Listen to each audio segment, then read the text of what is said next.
ప్రధానమంత్రి నరేంద్ర మోడీ తొలిసారి ఆపరేషన్ సింధూర్ మొదలైన తరువాత సోమవారం జాతిని ఉద్దేశించి ప్రసంగించారు. గత కొన్ని రోజులుగా మనం దేశం యొక్క బలం మరియు సంయమనాన్ని చూసాము అని ఆయన అన్నారు.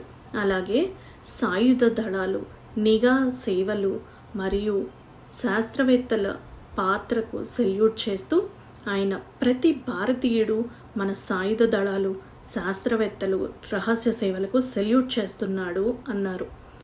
ఏప్రిల్ 22న జమ్మూ కాశ్మీర్లో జరిగిన ఉగ్రవాద దాడిని ప్రస్తావిస్తూ అమాయక పర్యాటకులను వారి కుటుంబాల ముందే ఊచకోత కోశారు.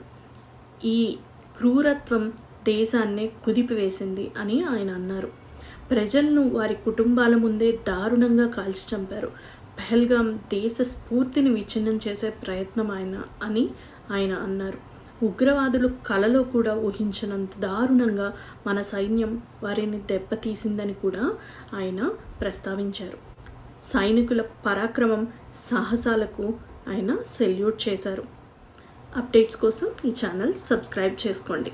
జై హింద్.